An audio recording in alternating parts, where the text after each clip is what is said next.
Hello, everybody. Today is April 8th, 2022, and welcome to Friday Night Live. We're here to you with my co-host, Len Nakamoto, and our four top IT experts are with us tonight, and we're going to have a good night, so get your questions ready. Len, take it away. Welcome, everybody. Welcome to Friday Night Live. We're glad you're all here, and we hope that you're going to gain something from this webinar. This is the only reason we have a webinar, so that you can get some benefit. So hopefully this is what happens tonight. So tonight's topic is stacking the cool, continuous delivery. We're going to have Marty, he's going to be speaking a bit, and we're going to also have the four tech guys speaking on this topic. And we're going to begin with Bob Takusi, who's going to give you an overview of continuous delivery. So you can take the floor, Bob. All right. Hello, everyone, and greetings from Bel Air, Maryland. It's good to be here. I'm still very, very, very excited with what happened last Wednesday. As we all know, last Wednesday, our founder, Mr. Ash Mufare, our founder and our CEO, along with, I'd say, about 1.2 plus million founders, introduced OnPassive to the rest of the world. It was a really, really, really historic moment, I would say. You know, at the time, I think thereabout, I think the numbers were almost somewhere around 400,000 people knew that OnPassive is coming. That's a historic number, and I believe on Tuesday when we spoke with Brother Mahdi, he said it was somewhere over 1 million. I think by now it should be somewhere around 2 million. That is something that has never been done before. Never heard anything of that nature before. You know, and then our founder took us to the top, like he said. He took us all the way to the top, to the 151st floor. The symbol of that is just amazing. That we are up there, we can see everybody down below us. You know, we are the highest office on earth. There's no other office that's above us. That's what Mr. Mufara is saying. So I thought it was really brilliant. As we all know, the secret of OnPassive, the secret is in her products. OnPassive's secret sauce is her products, what she's about to deliver. We are saying that OnPassive products are superior. The four of us who are here tonight, my brothers Oliver, my brother Collins, my brother Vincent, and myself, we have a total combined experience in the industry of almost 90 years. So each and every one of us use a variation of this product at some point. So we know some of these products, how they look like other products. And we are saying that OnPassive products are superior. What Mr. Ash Mufara and our tech guys in Hyderabad are about to release to the world, there's nothing that can compare to it right now as we speak. OnPassive products are superior. Number two, OnPassive, the system that holds our products is sophisticated. It's one of the most sophisticated product systems that I've ever known. Remember, they are building these systems from the scratch with artificial intelligence. There's no other company out there that I know. Most of the big techs that are out there, when they came on board, we were not talking about artificial intelligence. So right now, OnPassive is organic, as Mr. Mufara always says. We are building everything from scratch. And then we have that our inside component in there, which is sublime, which is love, affection, and compassion. That's what is pushing us forward. And then, of course, our system is also secure. From a security standpoint, as a couple of us in here are security analysts, we know that our system is secure. So Mr. Mufara has taken all measures to make sure not only the customer data, but even our employees everybody, everything within the systems and the data are protected. So we are very, very sure of that. But tonight we are talking about, like Auntie Lynn said, stacking the cool or continuous delivery. Stacking the cool is a phrase that we borrowed from our founder, Mr. Ash. He's been using that word for a long time. Stacking the cool. So we thought it wise for us to expand on what he really means. Stacking the cool or continuous delivery is simply us, on passive, continuously adding functionality to the system, making it better and better and better. Our founder himself has said that we are going to build technology. We're going to be building stuff. Whenever there is a need, we're going to build it. That's what Mr. Mufara himself has said. Stacking the cool. So he has already been putting doing some things in place in preparation for this stacking the cool or this continuous delivery. For instance, we heard the other day of the old juniors, which is a futuristic technology that they're trying to get young children to come together and play. You know, children's minds are very dynamic. You know, children think big. They play on all kinds of stuff, and in the course of doing that, things are discovered. So Mr. Ash Mufara is also going to tap into children as well for future developments, future additional functionality that we could add within our system, our ecosystem. And then we know that we have a training department, training, research, and development department right now in Hyderabad. They are not there for just being there. Mr. Mufara has said that all our employees, everybody working in Hyderabad, they are going to stay. As a matter of fact, they are being compensated handsomely. I believe that their salary is compounded. That is a strategy for for employee retention, to keep them, because he wants them to do continuous delivery. We're going to keep on working on these systems, delivering more functionality as we go on.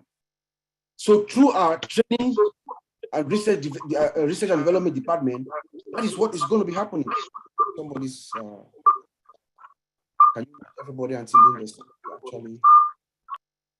Oh, got it. Can you give me a second? I'm going to mute everyone. I think it's better.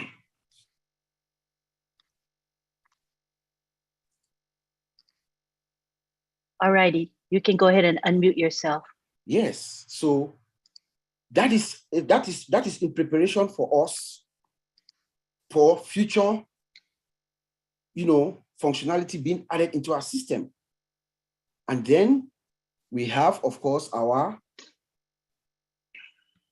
machine learning AI department, where we have data scientists who are there now, actually programming the system. As we collect more data, as more data is coming in, they program the system to read and to understand how this data, they do their analysis and do their programming to make sure the systems perform at an optimum.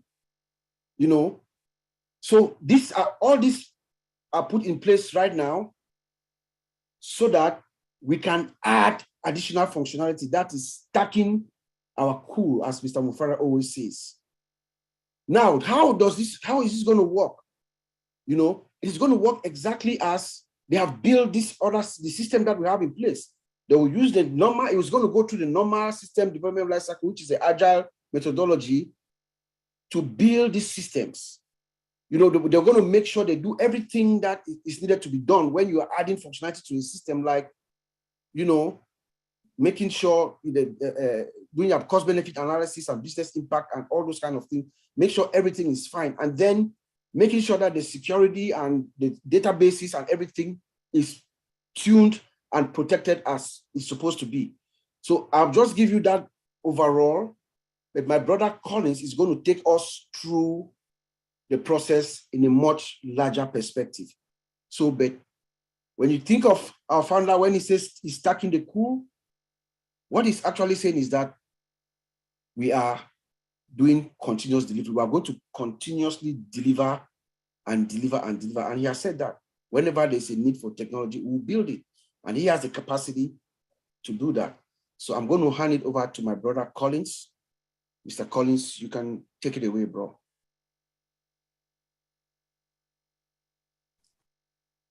Thank you, Bro Bob. that was amazing. Yeah, so I just want to greet everyone. Hi, Buddy and Lynn. Thank you again for inviting us, and Ron. And it is always a pleasure and a joy when we come and try to explain, technology. Technology is something that we sleep and we breathe on it. So it's just like we said, no, there's something, especially when Mr. Ash used a terminology, we are always here to break it down for others to understand and know what, he's trying to talk about. And as Bob already explained, continuous delivery, Mr. Ash Mufara have always said, OnPassive will give the biggest value we have ever seen. OnPassive will provide values and they will add values upon value. That value Mr. Ash Mufara is talking about is about continues to deliver, and he used a statement, he always said, if we develop and we stop, all our system will become boring.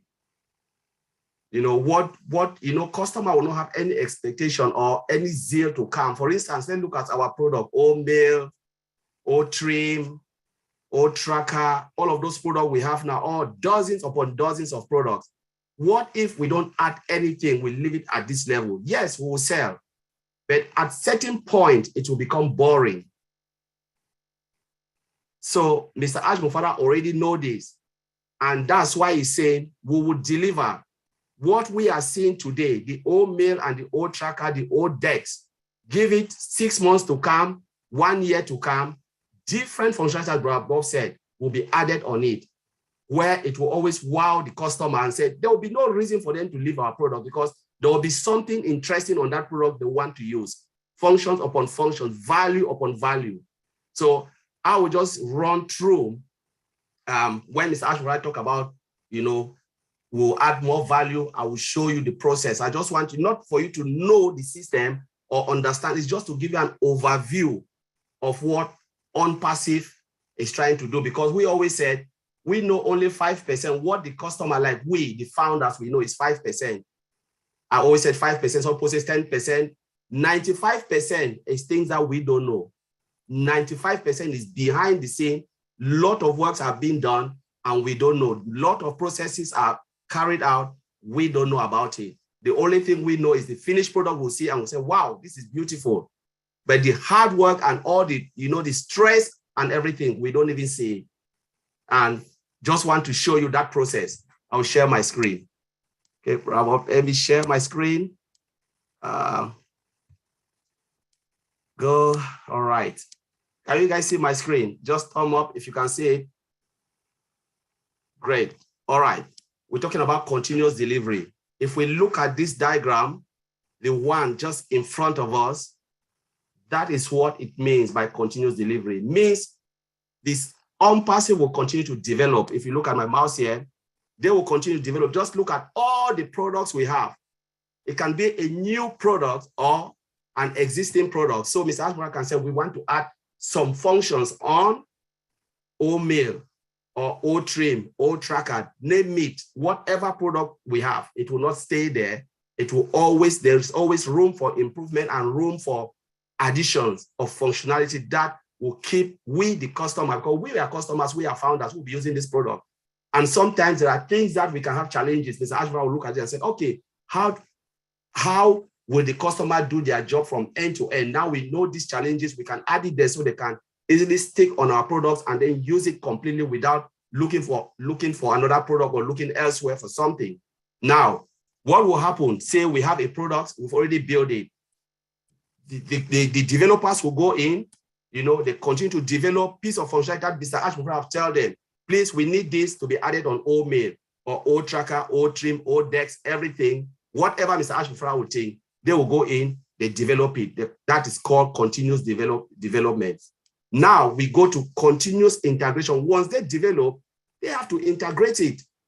At that process of integration, there is testing, there is security, there's a lot of things going on to integrate it. You know, by the time you want to integrate a piece of function or just a piece of function to an existing, there is challenges, there is risks. One of the things you are thinking, what if I add it?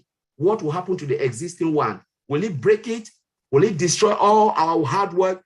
Now, that is a thoughtful process, a process that really needs, you know, proper testing and proper thorough thinking before you integrate a new thing to an old one, existing one.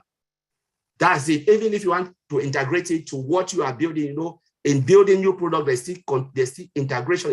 You like building blocks, you're building a house, you put the blocks together, you have to make sure the blocks fit with each other. Now, by the time you successfully integrate that to an existing or what you do is continuous testing. Testing will continue. It can be beta testing, alpha testing, which is test that is done in-house by the QA and quality assurance and, you know, the developers and all of those things. There are a lot of testing going on. Different type of testing. That will be a topic of another day. But we, the founders, we are doing the last phase of testing, which is called beta testing. Now we'll do all of those testing. Once it works, what will happen? You know, they will deploy it either to the live environment or to whatever environment they want people like first eye or second eye or third eye to look at. So if the third eyes are looking at it, they'll put it in another environment, they can call it staging, give it a name. Once they look at it and they're happy, then they'll take it now straight to the market. And that is what is called continuous delivery. It means they will continue to develop, integrate it, put it new one to the existing products, or they will build new products and, you know, put it out there. So because we should remember that OnPassive is an IT company, a global IT company. An IT company doesn't stop building software. And that's why we are at the right shape of our lives. It is really good to be in OnPassive. The moment you just think about IT company, you are just in the best place. And I will leave it there. I just want to show you this diagram. If there's any question we'll take, I will leave monitoring and feedback for another day. So thank you very much, Lynn. Thank you very much. I had no idea. It's all new for me. Good information. Thank you. All right. Next, we have Vincent Ete from United Kingdom, and he's going to be talking about how continuous delivery is going to impact the database structure. So take it away, Vincent. Well, thank you, Auntie Lynn. Thank you, Ron, and thank you, Marty.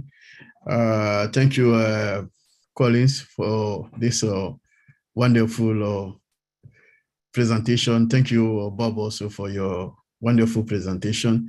So I will talk very little about the database, what's going to affect the database regarding the continuous delivery, because part of the continuous delivery, we have also the database when within the release or application issues relating to the database. So anything we do, we're going to increase the database, because when we do release, that means we are adding a piece of a software or a piece of application to the existing one. So in that case, because anything can go wrong. So in order that we get everything work smoothly and as expected, so the best thing we need to do, first of all, is to trying to get a backup of the database. So we get a backup. A backup is a copy, have a copy of the database, put in a safe area where in case anything go wrong, we can use that backup, a copy of the database we have stored somewhere safe. We can use that to restore the database. So the restore, we use that to restore the database so that if something goes wrong, like let's say we're doing the release and then the release failed, so everything will just go wrong. So we use that backup to restore the database back to the existing where the database used to be before, so that we can have a continuous delivery system work as the way we want the system to be. So in the backup, when we were doing the release, also And then thinking of the restore is restore the system, allow us to get everything back so that we don't lose anything. And then we think also about the capacity, because part of the restore, after the restore, we need to think about the capacity, because the capacity, if we don't have enough capacity to host, because anytime we do that, is going to increase the existing one. So we need to think also about capacity or the storage. The existing capacity or storage can host what we're going to do, because if we don't do that, it's going to affect we're going to affect the system we're trying to release. So if the backup, the storage is not that much, it can affect the system. It can bring even outage, and then the outage, or maybe it can also have a performance issue, slow down the system. So this is the thing we need to control, but the capacity also. And then after we check the capacity issues, we have also to make sure that we have the database have a consistency. So the consistency means that the database still be reliable, the database is scalable, and then the database have the high availability. That means we can still continue connect to the database, is still available to the customers, is still available to all the employees. And then we have we make sure that everything's working as it used to be. So this is the control we also do, that before we can say that everything's working fine. We check all the application connecting to the database, make sure that everything is working as expected, or before we start the continue delivering. And then the last part of thing we need to check, we also need to check the security part. The security part is like those people who will be involved of the continued delivering, they will need access to connect to the database. Like you need to give them less privilege, not give them too much access, because if you have too much access, we don't know what they can do wrong again, and then it can affect the system. So we give them less privileges so that they don't go beyond what they're expecting to do. So in one word, this is how the continuous delivering can affect our database. And then this is the step or the defining requirement we need to do before we can carry on with the continued delivering with the database. So thank you, Angelina. I will leave it there. Thank you very much. I was wondering if you could define database for us in a really simple way for those of us who are not technically inclined. What is it? Yeah. A database simply is the collection of data in a computer system. So it's like when you go to the supermarket, for instance, all the products like tomatoes, onion, everything, they are all stored in a computer system called the collection of all the information you have in your store. You put in that system, that's why they call it a database. So if you go to, let's say, if you go to any company, like maybe any company, you see that the employees, the name of the employees, or all the people, the customers, they are all stored in one system.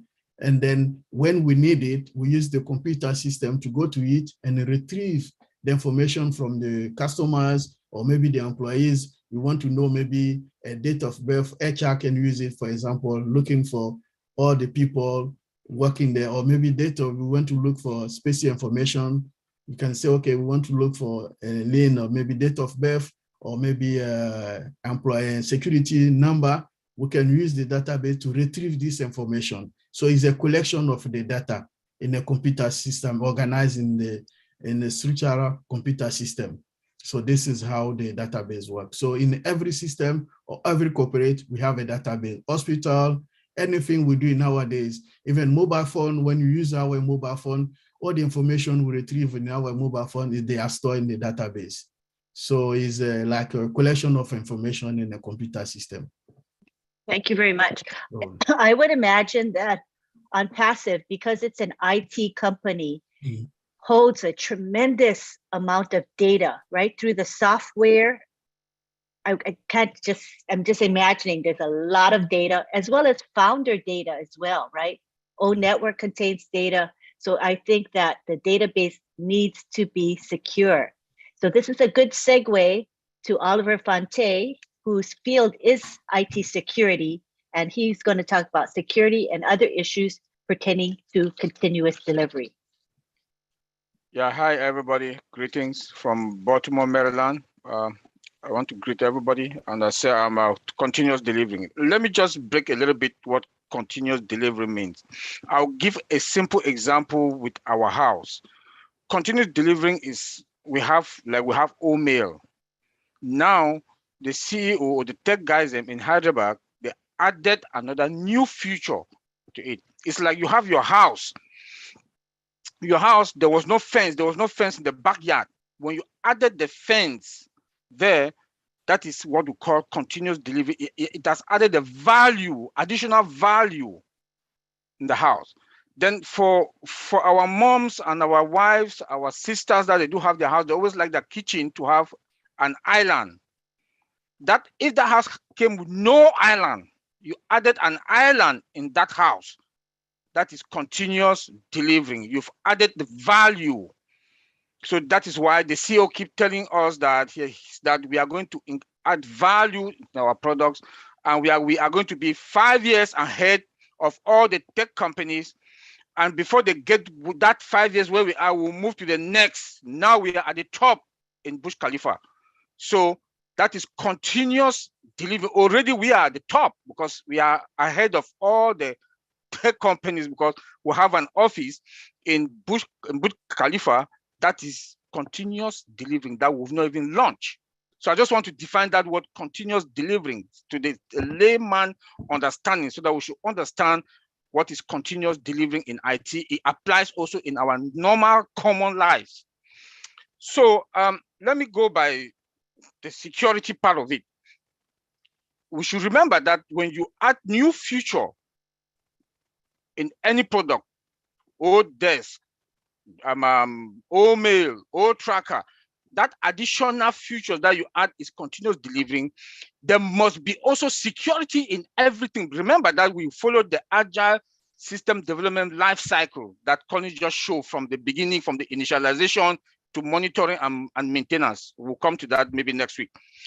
In every phase, the developers, when they do write the code, there must be the security engineering must also be there to make sure that the security code are also there and will be tested before we move to the next phase. Now that Collins talk about the integration part of it also.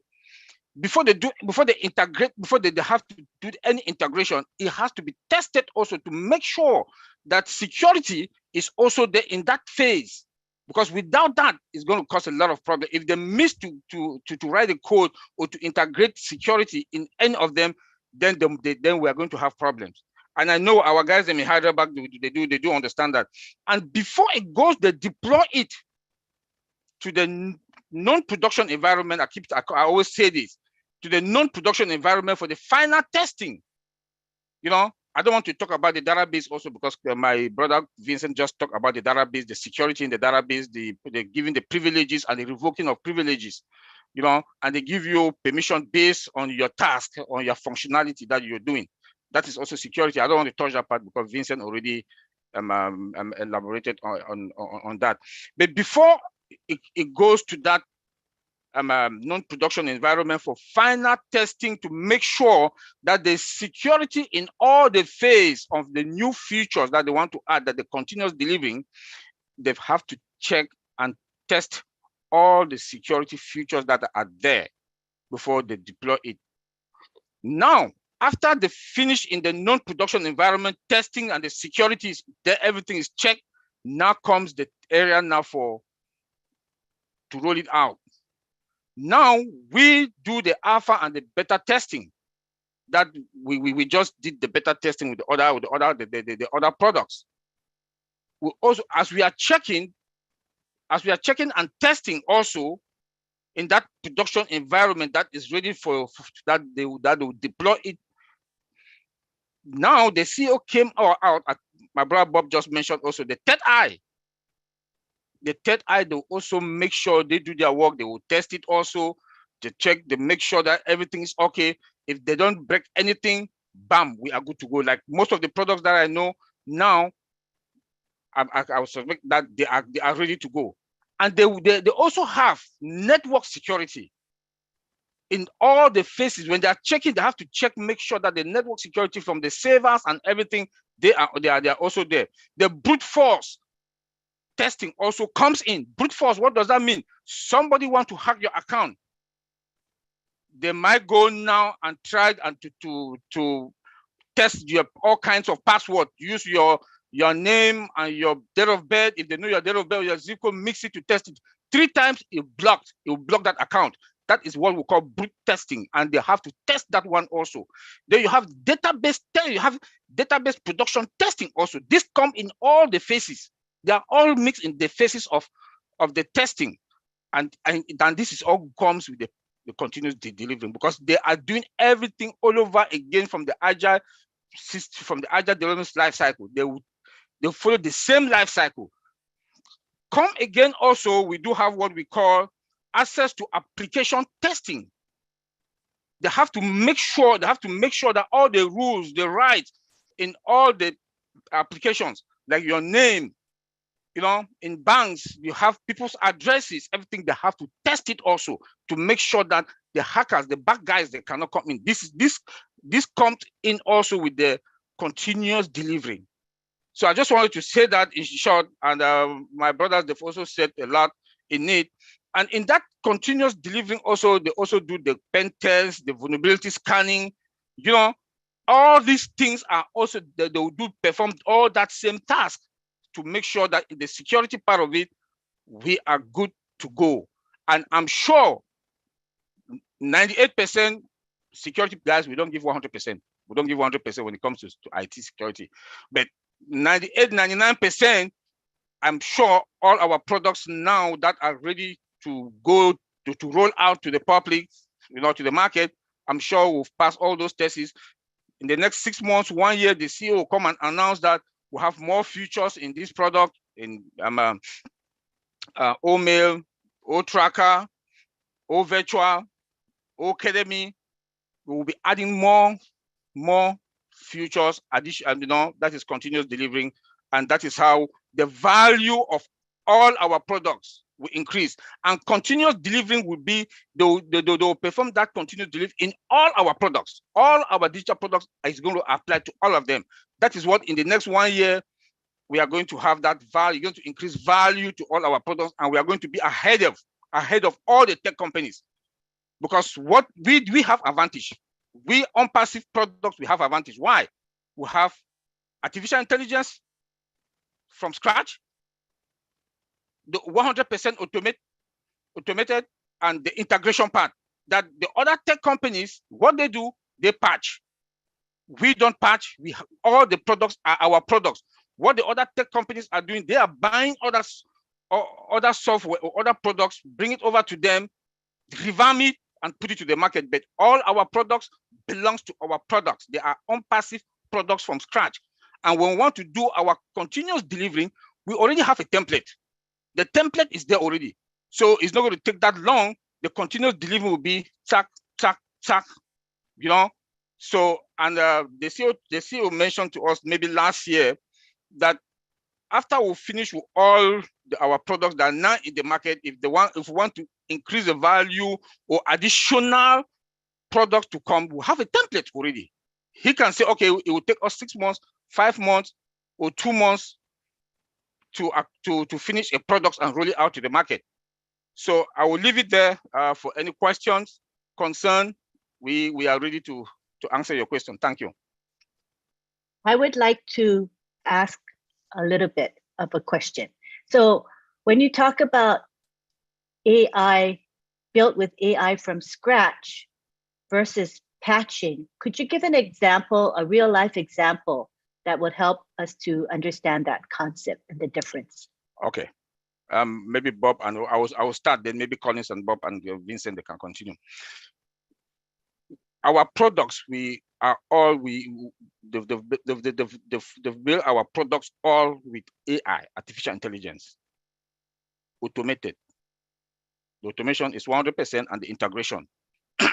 You have other tech companies, theirs is not, it's just normal products without AI, what they are doing now with their AI, that I say they patch, like my brother Bob will always say that I'm a distinct engineering, reverse engineering. Reverse, yeah. Reverse engineering.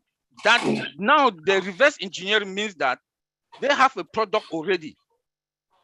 Now they want to add artificial intelligence. It's not from foundation. Ours is from foundation. It's like you build your house. I think Bob, I'll leave Bob to explain that part. He has a good example to explain that reverse engineering part of it. That you build your house the way you do your plumbing is not the accurate way. It's the old 20 years old, 1990 years plumbing that was there. But now our plumbing, now that we are doing in the 2022 houses, are modern plumbing. You know, so you cannot compare a house for 20 that they've constructed for 2020 with the house that has been constructed for 2010. These are two different things. Bob, you can take it from there also and give you. Let me just add before Bob will come in. Let me add, Oliver. Okay. Yes. I know we're talking about patching. Some company do AI. Let us not confuse about that. They do AI, some build, because yes, there are a lot of companies, because when you talk about technology, and I will go a little bit because you've asked Lynn. You know, when you start to build technology, people use old coding, old programming language, like Visual Basic, all of those coding language are something that you cannot build artificial intelligence upon, because they were not made to build artificial intelligence. But when we move to the latest one, when we're talking about JavaScript, I know people who are engineers will know JavaScript, C++. Those are the technology that the template or the framework that you can write code that can behave like humans. You know, so what on passive, because now we are in the era of that latest technology, because we know technology evolve. And because we have that privilege, on passive the privilege, because this is the era, the time of artificial intelligence. That is why everything was built using artificial intelligence, because we have that capability to use latest template framework to build it. So as Brother Oliver said, those companies who are trying because they want to get some market share, they will use the latest technology, but they are trying to patch, like you take an old brick and you try to put something new around. But remember, for how long will you do that? There are times that everything can collapse, and that's why you see some company will build, go, and then they stop. They cannot continue anymore, because if they move one step further, everything will fall apart. A lot of companies don't do it. They just said, you know what, we'll do a little bit and stop, because they know it can just collapse the whole system. So that's what Brother Oliver is meaning by patching, because you try to get something quick to sell, but you cannot move forward, because if they ask you to move again, you can't. But on-passive will move because we already have that template, because honestly, the company was formed in this era of artificial intelligence, where the latest coding facilities are there. That's the thing I wanted to add. So yeah. Okay. All right. Let me take it a little bit. So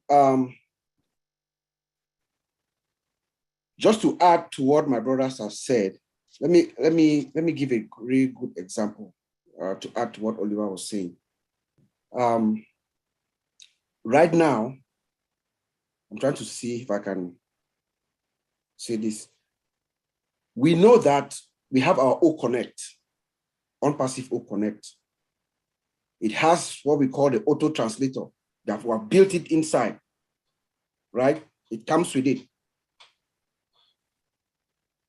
I can tell you that there's, I don't want to call the name, I can tell you that there's another company that has their own video conference.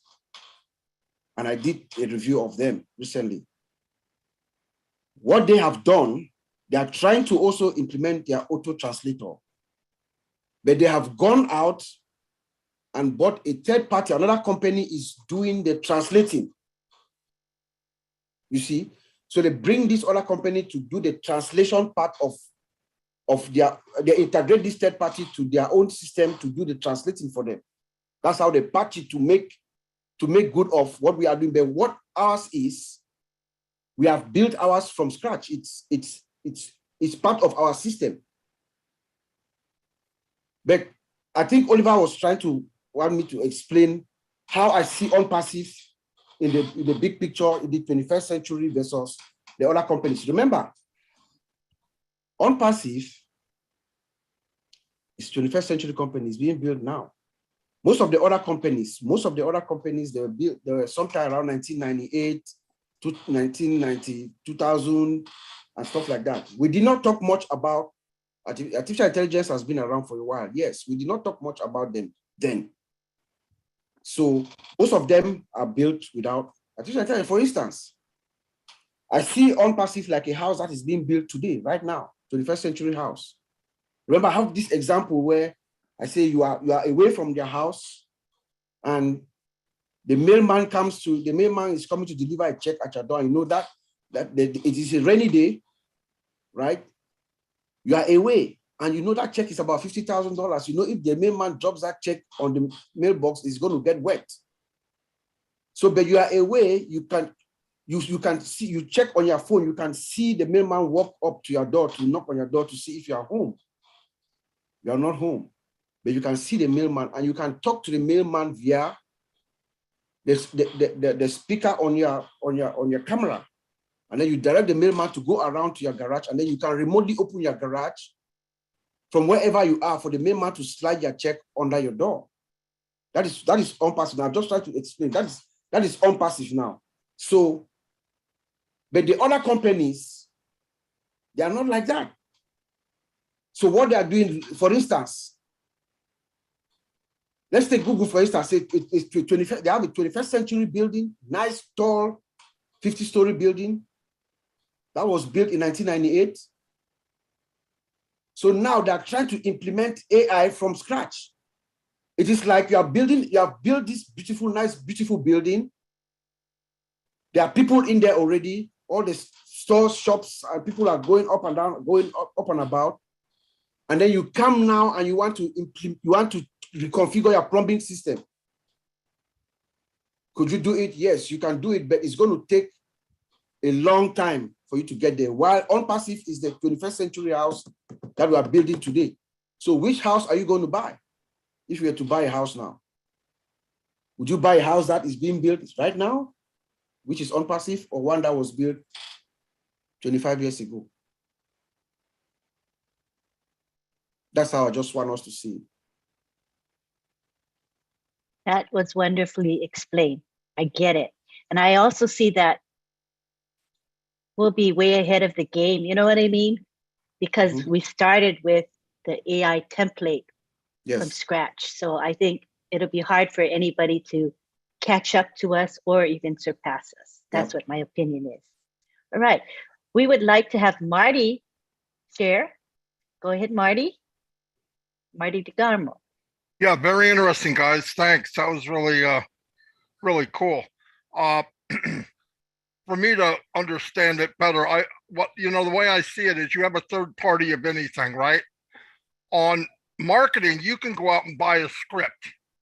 It's a code that was already put together of your basic website. You buy it, you get it, then you have somebody put it together for you. You can add a couple bells and whistles, but the foundation you can't change. You can, but it's like getting, like Bob said, you have this big building, beautiful building, year 2000, and now you want to come in, and at the top of the building, you want to build a big structure. Well, the foundation's not ready for it. OnPassive built the foundation and coding for all things to come in and intertwine. From the beginning, it was built to handle all of the technology, all of the artificial intelligence. To feed that in later is really difficult. Example, even when they did O-Founders, the O-Founders site you see now is the second one. We never saw the first one. Asked me if I scrapped it, because what they did is they kept adding to make it better on GoFounder. And it got to the point that adding made it work less efficient, because it won't accept all of the different stuff they wanted to add to it, because the foundation was not O-founder, it's go-founder. So he built it from scratch.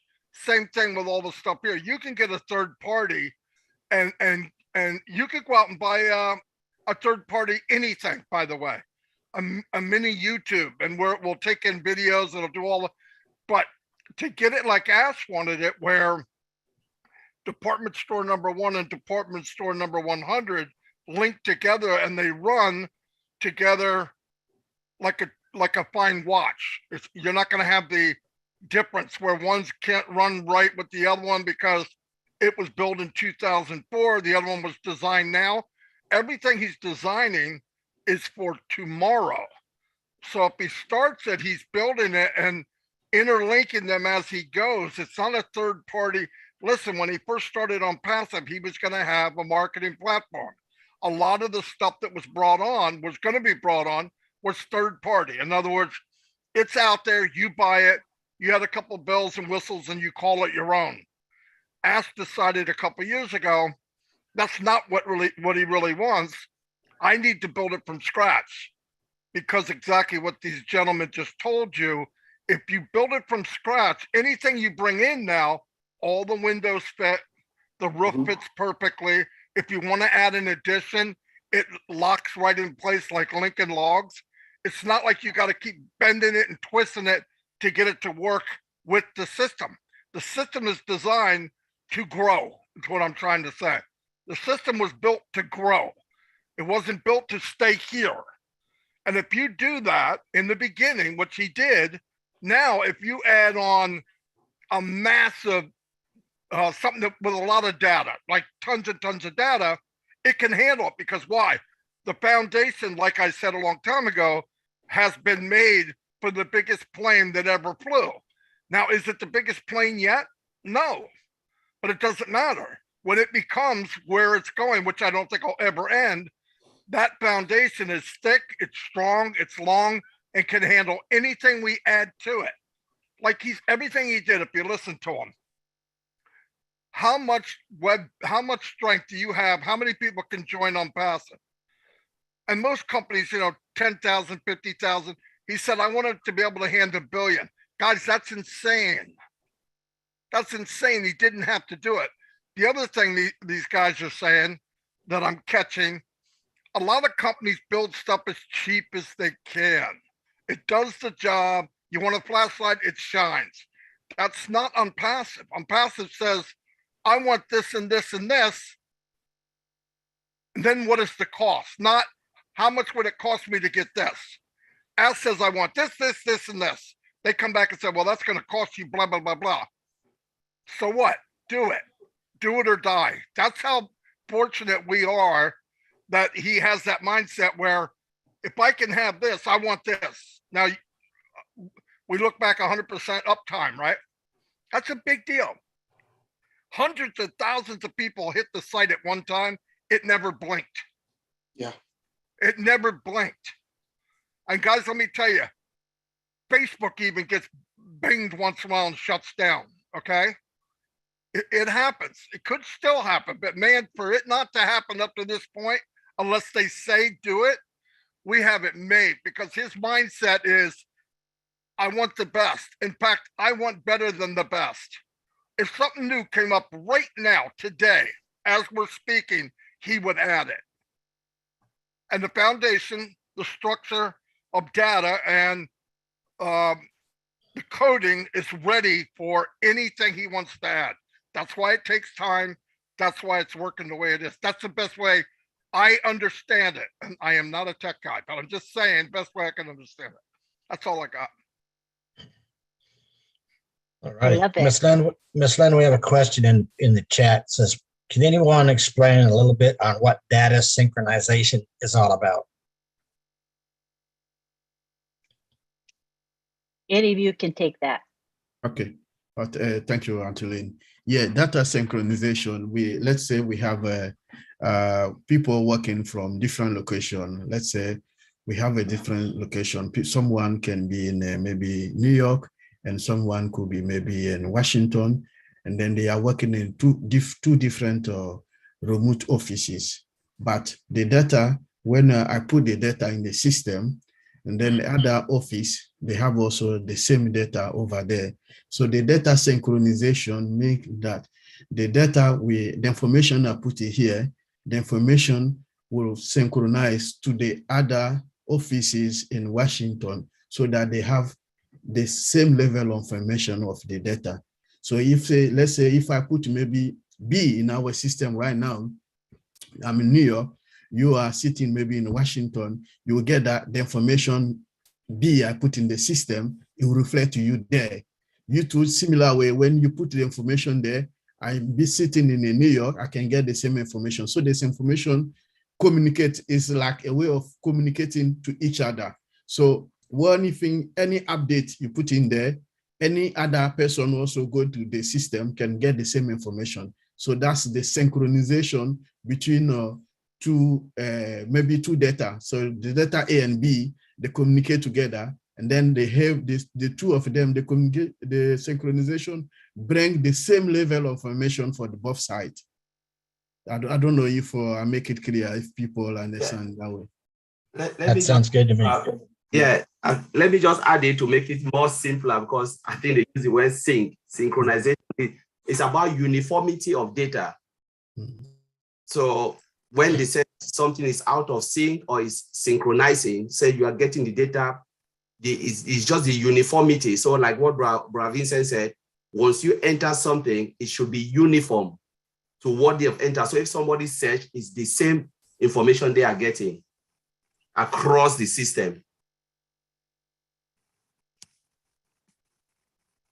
Good deal. Go ahead, Lynn. That sounds good to me. That clarified it. All right, so at this time, we would like to open it up for questions and comments from our participants today. So what you'll do is just raise your hand electronically. Then we hope to have you keep it on the topic of continuous delivery or related. All right, don't be shy. But in the meantime, I'd like to offer the panel, our IT specialists, an opportunity to expound on any particular thing you want to at this time until we get questions. Any one of you four, you can go ahead and add some information while we wait for questions. Let me add something that though is out of continuous delivering. What we have in our system API that is inbuilt also. This is one powerful feature that is inbuilt in our system. The CEO said it the other day, I think that was the beginning of this year or end of last year, that will have inbuilt API. That's application programming interface. Yes, that means that we can connect other applications to our own applications. Some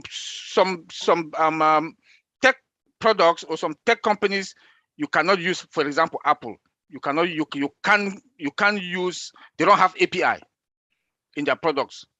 You know, there are some other products out there in the other industry, in the other provider that you have to buy an external API to connect before. You know, so the good news is that our CEO, he is so proactive that he sees things that will happen in the next 10 years, and we have them in our system, which is something that I just wanted to add, you know, that is out of them continuous delivering. So that if we want to do the continuous delivering also, that feature is there. We take it from there and continue with it. Thank you. Bro Oliver, yes, you just added something, and just want to add a little bit on that API so we don't get confused. So Apple has inbuilt API just within their product, but you cannot connect it to external products. So it cannot go externally, but it's something that is within them. So their system is, how do they call it? You have systems that are all close together, because one of the things that they are doing is because they want to get that market share. It's just like HP products. If you buy HP products, like some of the products you use, you cannot connect it. You must buy another HP product, which is so expensive. So most people like open source product. An open source product is product that they have internal API, millions of them, because what is API? API gives you the ability to talk to one function to the other. You call a function using API. But when you want to connect to an external product, for instance, somebody comes to buy our product, we must give the person access. Most of those companies don't give access because they want to keep it so you can continue to buy, and a lot of people, if you don't give them access, they don't want to use your product. For instance, what our CEO have done well, you can come for one product, for instance, ODEX. Just for ODEX, you can integrate it to your software you have and use our ODEX via our external APIs to connect to your own API, application programming interface. They give you the access. The only thing you have to do is to modernize your product to suit our product. So you modernize it. So everything we give you, you have to just go and then modernize yours and say, okay, now our system can talk to your system. And that is the beauty about OnPassive, where everybody can manage it. And then one of the things I wanted to say here is, though we have used a lot of technical terms, please don't be scared. We are just here to make all the founders, just to assure you that what the CEO is doing, he's on top of his game. He really knows what he's the master of it. So we just sitting behind as tech professional, just look at our system, and when he use certain terminology, we can break it down to the founder, not for you to really know the tech stuff, but just to know that IT solution takes time to build, and everything is a process. Because when you miss one process or one particular process, everything will just collapse. And I'll give this scenario. Look at, for instance, all the planes we are using. There was a day I said it to Mama Gracie, was just like, my God, I will not enter plane. Plane is controlled by computers. We know that. The only thing the pilot will do is to take off and land. Once it's in the air, it's controlled by computers. The pilot can go and sleep. Nothing, but nobody knows that. So those who are testing and building this thing, if they miss one process, what will happen? The plane will drop. How many people will die? Hundreds or thousands of people will die. Think about OnPassive. We are coming as a big players. We'll be building software. We don't know if our CEO one day will say, I want to build a dashboard for the biggest plane in this world. What will happen? The founder need to sit, relax, and will not be asking the question, oh, when is it the dashboard coming? When is it? It is a process. And that process is well-calculated process. The moment you miss one thing, what will happen? Everything will fall apart. And to be honest, I know our CEO would dominate it in every sector as fit. And we should just relax, be happy, and enjoy the ride. That's the only thing. But don't really take this technical stuff to mean anything. It's just like we're just trying to give an overview of what we think is happening behind. So I'll leave it there. Let me just follow through with you, Collins, talking about our APIs and then integrating with other external APIs. When you said that, my mind just thought of our O-Chat. Our O-Chat is one product that I think is also going to be very good for other customers, because O-Chat, as you know, is a product that other companies are going to use. And our O-Chat has been developed very well. It's one of the ways that I think our founder and our tech professionals have really demonstrated the awesome power of artificial intelligence. This O-Chat is actually like a virtual agent, like a human being. So other companies are going to be able to modernize their system, their API also, so such that they could the benefit of the O-Chat working for them, just as it's working for us. So I just wanted to add that. Anything else before we go on to Paul, who has a question or comment? All right, let's take Paul's question or comment. Hello, Paul. Go ahead and Hi, Lynn. Hi, all. Hello. Hello. Great job, guys. So would adding a spreadsheet, within the OMail, would that be a good example of what you guys were discussing earlier? And also, would adding a not a spreadsheet, but I mean a word processor within OMail. And with adding a spreadsheet in accounting, which I'm not sure if it's there yet, but with adding a spreadsheet in accounting, would that also be another example of what you've been discussing? Let me answer All this right. question. Okay. Okay, No, Collins. go ahead, Oliver. Okay, Collins. Let me take it. Then maybe you come later. I know, and in the Hebrew or the Jewish community, Bob and myself went there. I don't know if it's Bob or Collins went there. They asked the same question about all counting, about the spreadsheet. We don't know the final document, or we've not seen the modality of that. But I'm sure with all counting, I'm just speculating. I'm sure that with all counting, there must be at least a spreadsheet there. I don't know. We don't know until we see the final, the finished product. Design document. Or the design document, the workflow. Then we will be able to know that, okay, is there. But I think when you talk about all counting, there should be a spreadsheet in there that you can easily use to manage the numbers, because all counting is numbers. It's used for accounting. Yeah, Collins. Yes, as Bro Oliver said, yeah, that is correct. Bro Oliver is right. When we talk about continuous delivery, whatever the CEO see fit, the CEO will add it. And once they add it, if it wasn't there, like Bro Oliver said, it wasn't there before, Bro Oliver gave an example of building a house. You have your house, and if you add fence, that is continuous delivery because you're adding value. So if the CEO thinks that spreadsheet is necessary, and they add it, that is continuous delivery. It means our CEO have just added a function and a value on top of something that wasn't there before. So you are right. If they add it, then that's continuous delivery. And also the word processor for within OMail. Correct. If they add it, then same. Yeah. Same thing. Does that sufficiently answer your question, Paul? Sure, absolutely. All right. Thank you so much for asking. All right. Welcome. Well, we've got a quiet group tonight, not too many questions. So I want to give you guys the chance to discuss whatever topic you want to related to continuous delivery. And there was a question in the Q&A that I answered. Told them to raise her hand, and I think you brought them on. Latonya, I think it was. Is she on here? Oh, I see. Latoya says, how can founders add continuous feedback now? I have a lot of ideas to share that would help us as end users. And Ron said, it is on the topic being discussed. Raise your hand.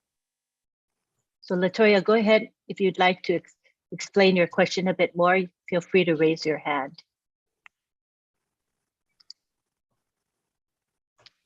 Are you there, Latoya? All right. It seems like she wants to say like continuous feedback, like in terms of what we can add, like continuous delivery. So maybe she might want to go through support and then give her suggestions or something. I don't know if it is related to us, like answering her question. It sounds like she means like feedback for additional functionality, things that can be added to our existing system, which. Hey, Lynn, can I add something? Yes, please. There's a big shadow of things we do not know. If we let this thing launch, there'll be a clear picture, because I think sometimes we're asking for something that is already there and we don't know it yet. We don't know yet. We just don't know. But I think if they launch and you have an idea, like everybody here knows Ash by now, if it's needed, he'll build it. It will be added. But I really believe I hear about a spreadsheet and all that. Listen, it's been thought of by great minds, a lot of input, a lot of stuff that Ash done in his lifetime, a lot of input from tech people. I think we'll be surprised of some of the items that we're saying, I have a lot of ideas, might already be there is all I'm saying. It might, let's give it a chance to launch. And we might say, oh, I don't need to bring that up. There it is. Because I think if he sat down and told us everything that everything does, we will not launch until 2035. So let's wait and see what happens, because I believe it'll be there. That's my opinion. I really think that there's no use looking inside the cake. We'll get the ingredients later. Good. Thanks, Good Mark. point. That makes sense, actually. All right, we have Tina from Singapore. How are you, Tina? Let me unmute you. All right. Go ahead. Hello, good morning, good evening, good night, or everybody. So, hi, world. Firstly, I would love to thank Lynn and Ron for this beautiful, beautiful, and really informative Friday Night Live every week. I in private conversations have been telling Lynn that I love technology and I believe in the power of the internet. Have been since being an early adopter of the internet, I've seen it evolve. But I'd love to actually talk about the old Connect, the translator that Uncle Bob was talking about just now. I have been in one webinar where they actually have the transcript of the people speaking. It was in English, but it's probably from a third party or maybe Google Translator. And what I saw that was lacking, and probably because they may have some AI and machine learning in it, but there are some words, as we all know, when we use Google Translate as well, there's some words that they can't translate accurately, and it comes out gibberish. So I am really looking forward to really try out our our Connect translator, and that was one thing. And believing in another development, and I know our visionary CEO would probably, like Marty said, he's probably done it. It's already in the works. I would love to see our chat to be visually not a person, but maybe a robot speaking to us verbally. Yeah, that would be awesome. But I'm sure he's thinking about it too. That's all I want to say. Thank you very much. I love what you guys are doing. I would love to have you in Singapore, some of those Singapore webinars as well. That would clarify some of the tech things to our people. Singapore is supposed to be the second advanced technology, but there's still a lot of people that don't know about it. Yeah. Yeah. Thank you so much, Lynn. Thanks for having me and letting me speak. Thank you, guys. Thank you, Tina. I think Thank you, Tina. That would be one of the real stacking the cool, right? Having the robots. I'm sure Mr. Ash, when he hears this, is going to really think about it. That would be one hell of a continuous delivery, having the robot actually seeing it talk. Yeah. Mm-hmm. But he's doing an awesome job though behind the scenes. The OChat is a virtual agent. It's the person that's really working for each and every one of us. That's why Mr. Mufara made a statement at one time when he said that there will be a day where you check your back office before you go to sleep. And then when you wake up, you check your back office again, you run outside naked. Do you guys remember that? Yes, I remember that. Is because there's somebody working behind the scenes for you while you are asleep, and that's OChat. That's right. It's well configured. It's a personalized conversational chatbot solution. Very, very good. Thank you, Tina. Love your enthusiasm and excitement about technology and IT. You've always loved it. You're awesome. Wait, I didn't mean to unmute you. You can speak. Okay, great. Yes. I don't know what happened. Go ahead and talk. Yeah, I would just also say, imagine, I think about AI and machine learning. I think I would like some clarification in terms of that, going back to Connect. I think one of the inadequacies from the other developers is that they do not have enough samples of audio And that's probably the reason why the translator is not working well. But I believe again in our O Connect is in having the accurate translating in O Connect, because remember we have 1.25 or and more all founders who are using the network at the moment, and the machine learning is learning the different what do you call it? The different accents, the different accents from different countries and the way they speak one language, English, for example. And that's where the AI will come. The machine learning is, oh, this is here, and the AI say, oh, this is from this accent is from Africa, this accent is from Malaysia, this accent is from Singapore. We speak funny English as well. So probably that is why we will definitely be on top of the other developers, because we have that huge sampling of people, the audio, to give that translator a better edge and accuracy. That's what I want to say. Thank you.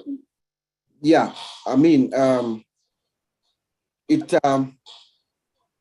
has something called automatic speech recognition. It captures a speech, and then I think it translates it into digital text before the translation. But you know, it's going to start slow. It's artificial intelligence, right? The beauty is that with time, the system perfects itself. Yep. See? Yes, so we will get it. It will get it. Maybe there might be a few different pronunciation because of pronunciation and stuff like that for the different countries. But as it goes along, as it collects the data, as it understands the data, as it reads it, it collects that information, translates it to digital text, and then converts it to those different languages. There are, mistakes, but it gets better with time. Yeah, definitely. Yeah. The system perfects itself. That's what I'm so excited about. Yeah. Thank you, Uncle Bob. You're welcome. I think Marty said it once that Sona might start as an infant or a baby, but in due time she's going to be an Einstein. So I'm looking forward to that. It's exciting. Thank you, Tina. Thank you. Okay, I'll mute. Okay. Oh, we have, let's see, Violet Ryan, who would like to say a few words. Let me add you, pin you, and ask you to unmute. Go ahead. Hi, Violet.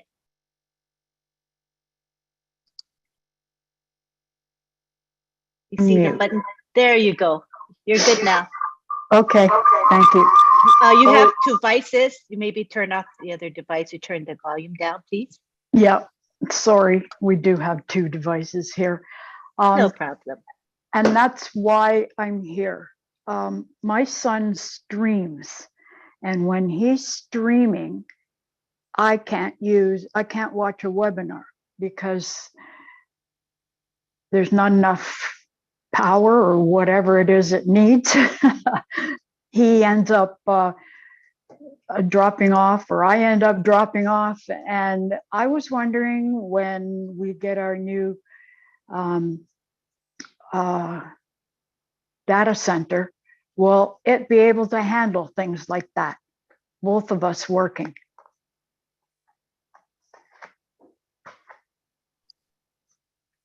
That's Anyone want to take that? You can ask for clarification of her question.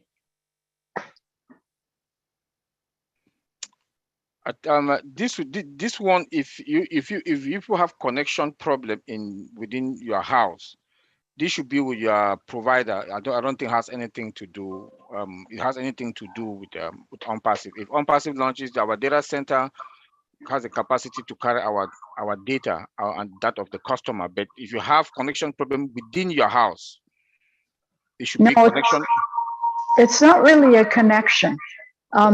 We're both connected. It's just I don't know. I'm not at home, so I can't ask him what he's the computer geek. So if I have any issues, I'm always going to him and saying, okay, my computer's doing this. What do I need? Violet, And- are you saying that your computer slows down when you're both using it? No. Are you talking about the volume? No. I'm talking about the reception. Like, I mean, hey, I drop right off. Like, Connect or what we're doing right now will just disappear for a second or two, and Yeah, then I'll like- come back. That's your So this- provider. That's right. Okay. This is the internet issues. So yeah, it's nothing to do with the on-passive. It's the internet issues, because if you you're can get a unable to stronger connect to router, yeah. on-passive, that could be on-passive issues. But now, according to what you are saying, is the internet provider issues. So Okay. it's not. I'll let it's the them know. provider. Yeah. And another question. Oh, crumbs. I should have written them down. These senior moments are bugging me. What are we doing here? Oh, yes. I ordered something online and found out that someone in South Africa got all my information and has gone on a shopping spree at my expense. Will that happen when we have our own data center? Let me answer that. Our data center is well protected. That's why Mr. Ashmofara decided for us to get a data center, because he wants all our information to be protected. And remember, we're talking about security that's coming with the AI. There's database security. There's a lot around. Everything is encrypted. So the reason why Mr. Ashmofara did this, because he wants us to be rest assured that our data, they cannot mess up with our data. So you are in a good hand when it comes to on-passive. Thank you. I am so tired of this. Also, if I may add to what Brother Collins said, possibly you probably connected to this website through an unsecured website, or through directly without a VPN. Remember that we have our own virtual, right? You're going to probably use virtual to connect the internet, whatever you want to shop. So you are going to be secured all the way from your home, all the way into on-passive data center. So you are always going to be protected. Again, artificial intelligence is there. You have a security guard constantly guarding, watching over you. The bank called me, or the people that have the card called me and made me aware of it. And they said, this person has been shopping. They've called us 5 or 6 times today. And apparently she bought an airline ticket to Dubai. She bought something on eBay, and then she bought something on Amazon, and she was going for more stuff, and they're blocking her. So the gentleman told me. There's feedback. Sorry, Violet. I know. Maybe do you want me to go to another room? I'm on a tablet. I can go to another room. Sorry. Yeah. So we what was it? Oh yeah, he told me to check on Google what happened. Like, is this website legit? And of course, I didn't do that before I left. Before I did, and so I did check, and it turns out that it wasn't anything phenomenal, but it's advertised on Facebook, so I assumed it was half decently safe. And now I'm telling everybody on Facebook to be careful, because this can happen. I mean, I already lost money on Bitcoin because of this, and Yeah. What advice I can give you: if you buy anything over the internet, you check your URL. If your URL is not HTTPS, if you don't see the S at the end of the HTTPS, it's not secure. Don't do it. Okay? Anytime you go for the internet, you do any payment, make sure that check your URL and then make sure that the HTTP, if it's handy P and then you can't see S, it's not secure. So don't do it. Stop the payment. So any payment you do over the internet, make sure you check this information before you carry on. If it's you can't see the S, it's not secure. Don't do it. Okay, I'm going to put that on Facebook for everybody to understand too. Yeah. Thank you. Violet, You guys are darling. Let me add something, Violet. This is very important. Most people are hacked because they give the permission to the hacker. I realize that, but I don't know how much giving him permission. Well, here's what happens. If somebody tells you, you have been hacked, make sure you do this, and this, don't do it. Yeah, I learned that one the hard way too. Okay, yeah, don't do it. And remember, people are giving them access. Look, no matter how good the security is in OnPassive, most of the problem is going to happen to people outside of the protection of OnPassive. I'm telling you right now, it won't be with inside. It'll be something from the outside. If somebody says something to you, like Vincent said, if the S isn't behind the HTTP, don't do it. But also, if somebody's communicating with you and you don't know who they are, don't do it. Don't click on an email with something in there, special offer or one-time this. If you do it, you have already been hacked. As soon as you hit that button, you let them in. I usually call my son. Can you take a look at this? Should I be opening this? Well, here's another really great thing you can do. If the question comes in your mind, should I do it? Delete it. The answer is no. Okay, yeah, got the answer is no. Don't even, if you say, I wonder if this is, it's not. As soon as that hits your mind, I wonder if this is, trust me, it's not. Okay, wonderful. I tell my kids the same thing. They go, how do I know? I go, did you question it? Yeah, then don't do it. If it's that important, somebody will get a hold of you. Do yourself a favor because they're getting smarter. Trust me. Yeah, so just be careful. I don't want people to get a false hope. No matter how good OnPassive is, if you do something outside of OnPassive, you will get burned. And I'm telling you right now. Yeah, that's exactly right. Ouch. Okay, thank you very much. You guys are wonderful. I hope you have a great Thank you, weekend. Violet. Thank you for asking your questions.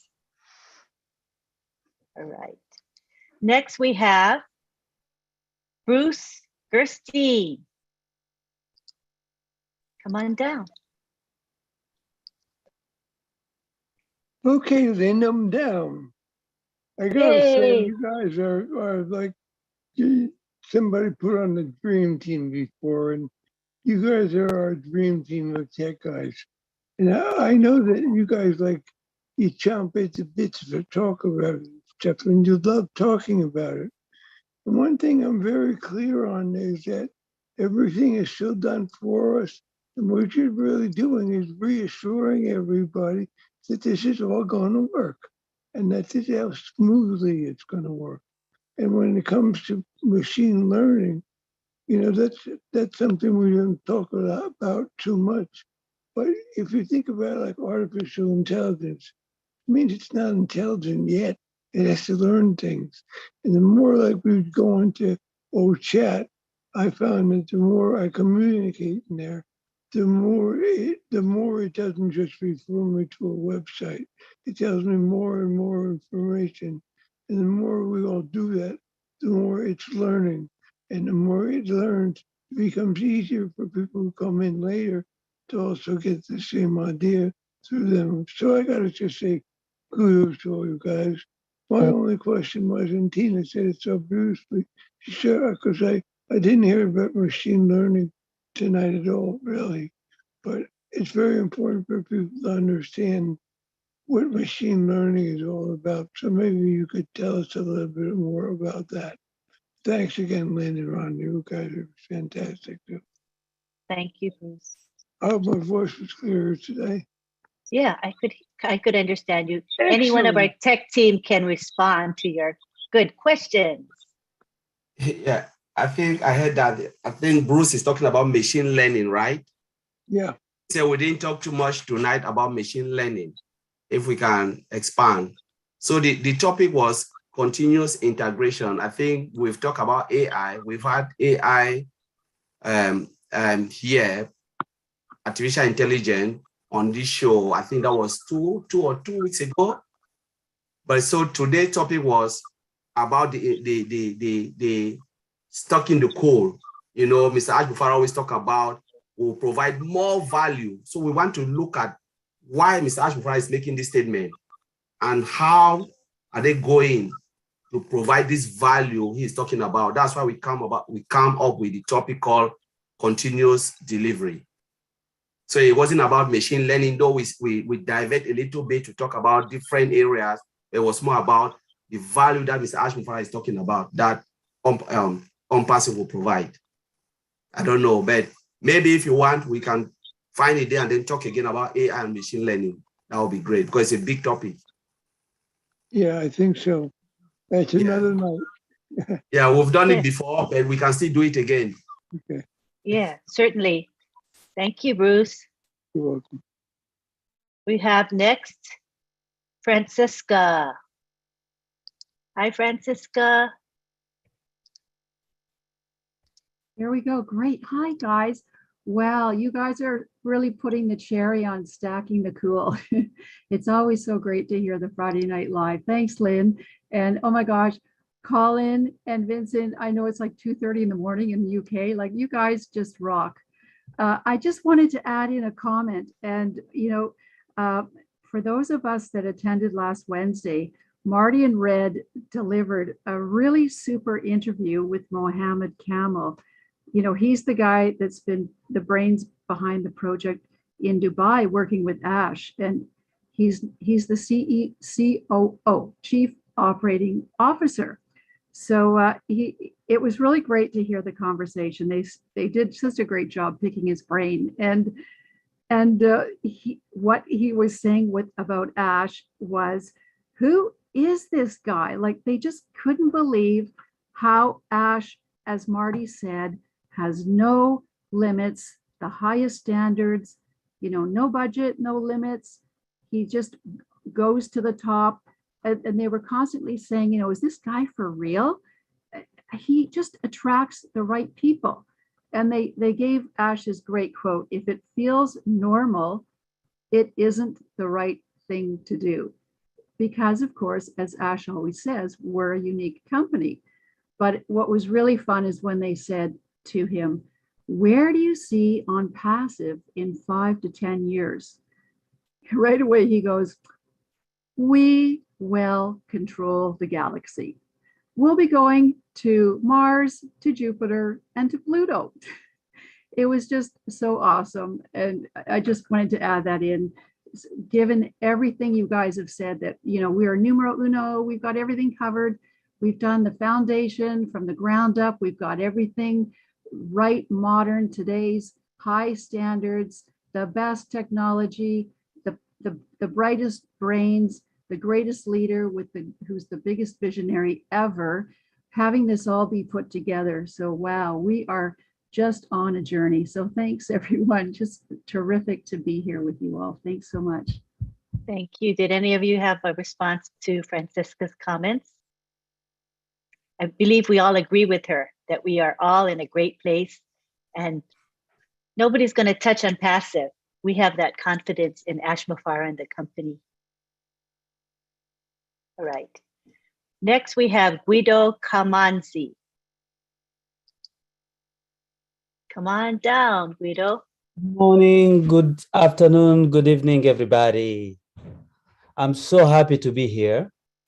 And I'm going to salute everybody, and especially the IT team. So my question is, OLED, I'm waiting for OLED, like, you know, like how the believers, they are waiting for Jesus. So I know OLED, like I'm using Facebook advertisement and Google ad all the time, but it's really expensive. So for me to be able to get someone, I have to use like $20 a day. And I'm going to get a list of 500 people with wrong number, wrong email. And at the end of the day, is like a bill of $500 a month, where I cannot get really quality lead, what we call hot leads. So I'm going to ask one of the IT guy like Oliver, Bob, all the guy who are behind the engine, who understand the technical part of it, how OLED will work. Are we going to be able to target really, as Ash talked about, to be able to target until we get those quality leads? Because I know like Facebook ad, they cannot target gender anymore. They cannot target age anymore. They stop them.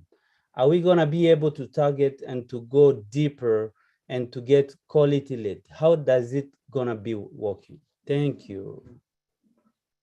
Marty, did you want to take that? Are you available?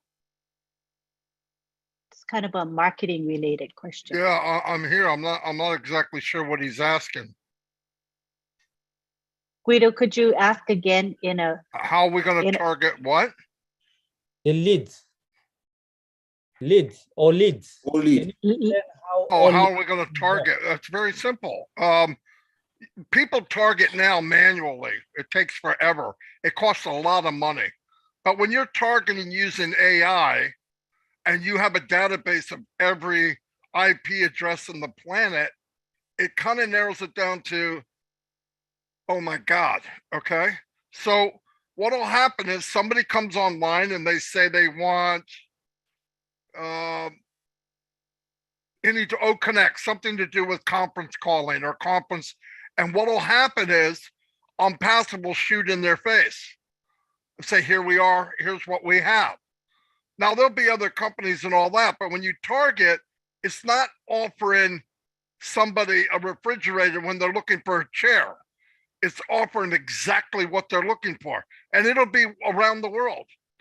Targeting works now, but they're not very good at it. Most companies just throw a bunch of advertisement out and whatever sticks, they're happy, but it's not very efficient, and you go through a lot of money to get what you want. What targeted traffic is, if a guy's looking for something, one of the products that Ask has, millions of them being sold daily, it will target that. It'll go to John Smith. John will look at it and go, wow, that's pretty interesting. They will show a comparison to everybody in the world. They will be better than everybody. They will be cheaper than everybody. And it'll be AI induced. You have a sale, you made a little commission, and so did people under you. That's exactly what they're going to do. It will be targeted to people that are looking for the products that are out there. And we'll have 20 products, then 50, then 100. And then even more so, we're going to have physical products. There won't be anything that somebody needs online. OnPassive will have it, and it will be targeted. I gave an example before. My granddaughter has a mini iPad. The commercials on it are Chevy trucks. Now, Chevy's paying for those ads. Obviously, it's not targeted because I don't know any 5-year-old girl looking for a Chevy truck, okay? But every time that commercial comes up, they have to pay someone. They're paying somebody for that ad. The difference will be when that ad shows up to Oliver, it's because Oliver's looking for Connect. Exactly what he's looking for. Yes, we're going to pay for it, but it's a big difference. Now, when you get into targeted trafficking, it costs more money. But trust me, it's worth it because why? It's targeted. And then when you have AI involved, here's what happens. The traffic starts, AI is learning the buying habits of people. It will know your buying habits. It will go with you. And all of a sudden they'll say, okay, most people in Bangladesh buy on the 5th time, and usually they're a male, and usually they're 35 years old. That's just an example, by the way. That's targeting at its finest. It can happen. When I did it manually, for one thing, I'm sweating. Why? Because it costs me money. I don't get results right away. I have to wait 7 days. With artificial intelligence, it's not waiting. It's happening every second, 3 o'clock in the morning, 3:10, 3:15, and everywhere in the world. So when it goes to this guy, it's going, okay, he only looked at 30 seconds out of a 45-second commercial. So it reminds them, hey, boom, boom, boom, boom. Because once they add their name and email, they're in the database, which we talked about, of Unpassive, which is money. Data is money. Don't fool yourself. Any data is money. It's gold. And the more they collect, and while we're collecting it, we're not renting the vault. We're not putting our money in the bank. We are the bank. You don't have to worry about somebody stealing your data. We own the bank. So everything we do, it's storing and storing and storing and storing and getting smarter. So our ads will increase in brilliance as it advertises. What it costs to do 10,000 leads in January might cost you half as much in June, just because of time and what it's learning. I hope that helps you a little bit, but that's the best I can see it. I'm not inside, and I really, we're all going by, I know how it works, but I don't know how they're going to deliver it. Nobody does. But that's, Marty, he was talking about also that he spends money on these leads and they're no good. Oh yeah, look, if you want to give money away, I'll give you my address and you send it to me. If you buy leads, you're throwing your money away. If you cannot create your own leads, and I mean hundreds a day, qualified leads, don't buy leads. None of them are any good. Guaranteed. I'm not just saying that. I spent tens of thousands of dollars online in 15 years. I know. Don't buy solo ads. And some guy will say, hey, I got leads. I got emails and names. If a name is older than 4 months old, it's dead. It's dead. You can't do it. You got to constantly build a new list. This is what Unpassive is going to do for you. That's exactly the facts. How is OLead going to be different than these other companies? Mm-hmm. They're getting leads every day. Every day, a brand new lead. By the thousands, maybe 1 million a day. So another question, Marty. Like Facebook used to target those people, as exactly you just said there. And then the legal part of it, they came and start stopping them to target people. I'm talking about the legal side of it. That means you cannot target the gender. You cannot target the age anymore. Okay, listen. I know that all sounds good. I could target anybody I want right now on Facebook. I could do it in 5 minutes. Seriously, even the age? Absolutely. Okay. Absolutely. What you do is it's not targeting like you think. I'm not going after Fred Flintstone. I'm going after an age group that I want to show my ad to. And why am I showing my ad to that age group? Because 6 months in a row, it pointed to that age group. It just took me a while to figure it out, because why? I'm human. Artificial intelligence will figure that out in minutes. And the longer it runs, the smarter it gets. You can target people that are looking for something. That's advertising. I can't go knock on your door and steal your bank account number. That's different. I'm not talking about, they're spamming. The company's going to go after people that are looking for what we have. Not going after them and knock on the door and say, you need to have, you need to have this product. No. That's not what we're doing. Right now, all the products that you see in Unpassive are being sold for hundreds of billions of dollars a year. The difference is what we have is better, higher technology, better value. It's that simple. And targeted traffic is not illegal. Spamming's illegal, going after people illegally. But if somebody comes online and they look on Google and say, I want to know about this, you can share with them what you have. If they look at it and say, oh, I want to know more, and you put your name and email in, you did that. They're not going to make people do that. But once it's fair game and then you find out what people want, you just offer it to them. Here's what I got. The company, we won't even bash other companies. We're just going to show them what we have. And common sense will be, that's cheaper. It's got technology. It's got artificial intelligence. And I can have unlimited for 1/10 the price. What are they going to do? They're going to buy it. That's all Unpassive did. Now, I understand where you're going with the legal part of it. Trust me, we're not doing anything illegal. There's advertisements all over the world. All over the world. What you do is up to you. But once you put your name and email saying, I'm interested, you could be caught like a fish. And it's not bad. It's not a bad thing. That's how the market works. If you were worried about a bad thing, look what Facebook does. They sell your info without you asking you. How do I know? Go look up something on Google. Say you want a recliner right now, all of you. Go say, I'm looking for a recliner. You get on Facebook and recliners will be all over the right side of your screen. That's illegal. That's nasty, but they get away with it. That's not Unpassive. Everything you see in Unpassive is from Unpassive. And if you come into Unpassive world, it's because you asked to be there. You're saying, I want to know. Seriously. So yeah, it's not, they look way in it. They got lawyers that are choking on money from Unpassive. He's got lawyers in every continent, everywhere. For that reason, though, I understand what you're saying. But don't confuse what is illegal and what isn't. They're doing nothing illegal. They're going to be the best marketers on the planet, bar none. And guess what? You're going to reap the benefit because you're the best marketer on the planet. You're one of 1 million that are the best in the whole world. You just don't know it yet because they're doing everything for you. I hope that made sense because I did drink a lot of caffeine today. Anyway, how was that, Guido? Was that good?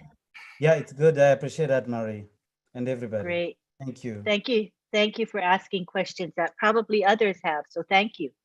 We next have Sylvie Wanji. Hi, Sylvie. Hi, Lynn. Thank you for giving me the floor. I'm Sylvie Wanji, speaking to you since Houston, Texas, in the United States. And I would like to say thank you to Lynn and Ron for putting this amazing webinar in place. Very, very rich, full of information. Thank you, Maddie, for your support. Thank you to all the leaders and all the participants. I am a proud founder of Unpassive. Although I don't know that much regarding IT, I can tell that today I'm able to talk a little bit about AI or some feature of technology. This is because of you guys who are working so hard, tirelessly. Thank you so very much to the IT professional for their teaching. Thank you, Uncle Bob, Oliver, Vincent, and our brother, how come I forget it? Oliver, Bob, Collins, yes, our brother Collins, I'm sorry. So you are doing a tremendous job. Today, we all know that Unpassive is an AI-driven artificial intelligence, the latest technology. And we heard before that it is integrated. I know now that integration means putting product together, inserting some product within others. And that said, I would like a clarification, if someone can clarify that to me, regarding when Unpassive unleashed to the world.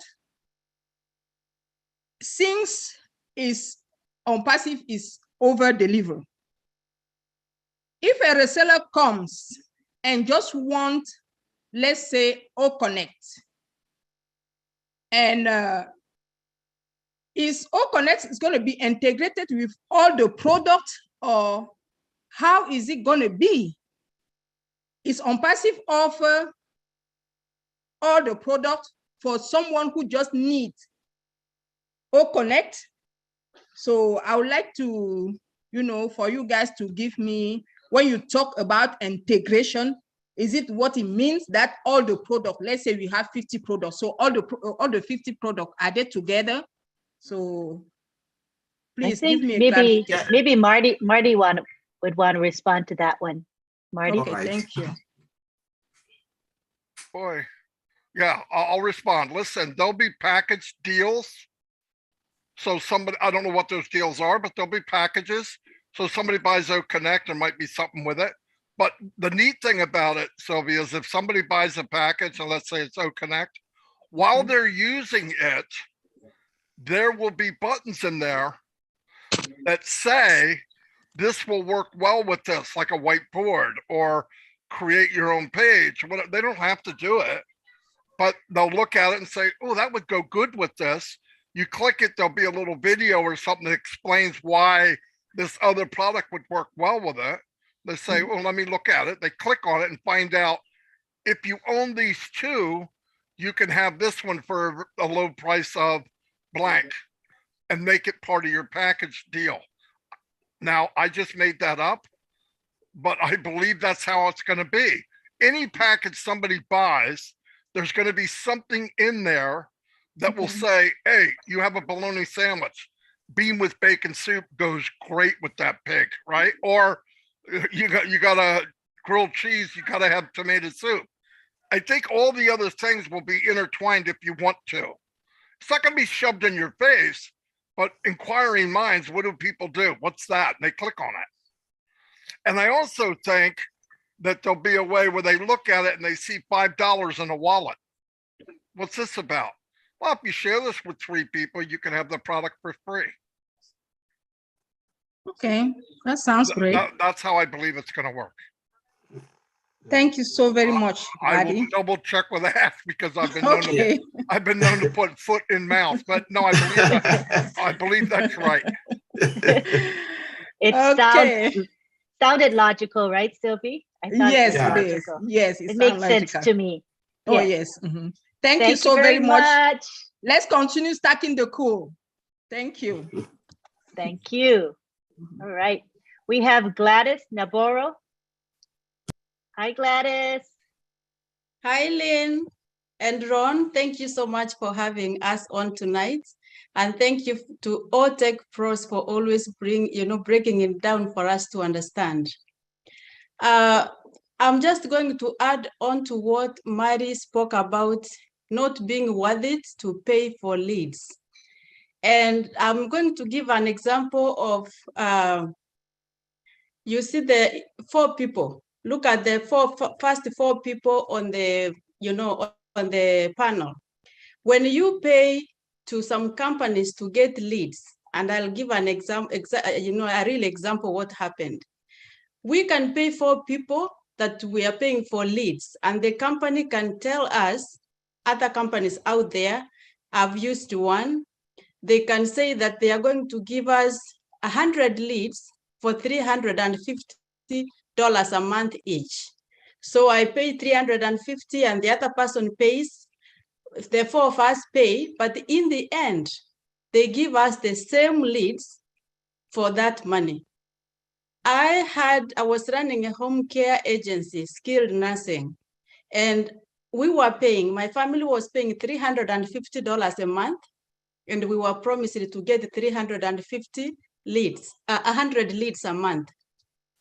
So what used to happen when that company gets someone who is surfing online looking for skilled nursing services, they could send us a message immediately and give us the name of the person and the phone number to call that person. And I was on top of those alerts. The moment the alert came in, I called immediately, thinking I'm the only one calling. But by the time I call, the patient is already tired because he has received maybe 10 calls of people asking him, oh, I just got information you are looking for services.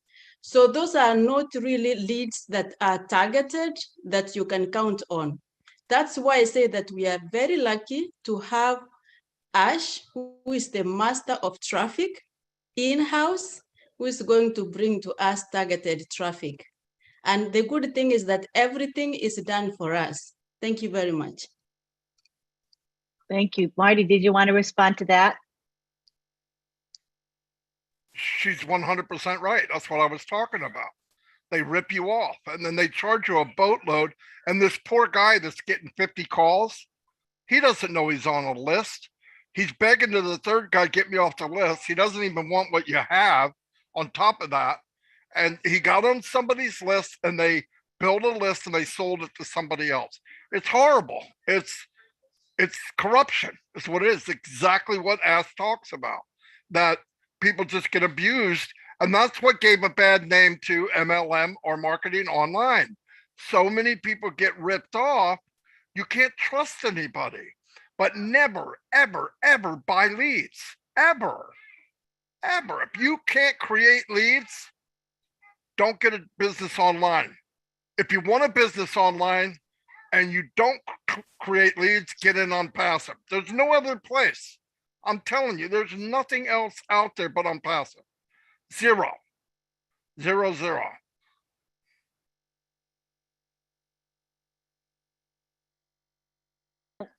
Excuse me.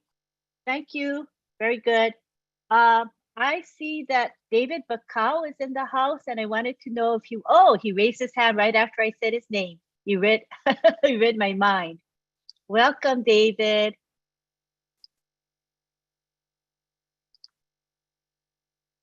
You can unmute yourself now. Good to see you here. Thank you, Lynn. And thank you, Bob. Thank you, Collins. Thank you, Oliver. Thank you, all you tech guys. You know, I am learning so much from you guys. Thank you. And I want to invite you to Papua New Guinea. And you will also,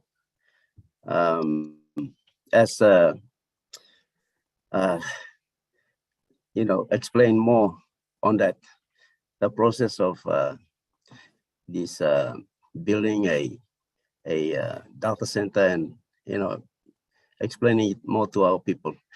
I agree with Marty. I am telling my people, you know, we got to use the products because it's AI inbuilt, as I understand, and it will continue to learn as we use it more. And especially in Sona, when the OChat Sona, when we are using it, and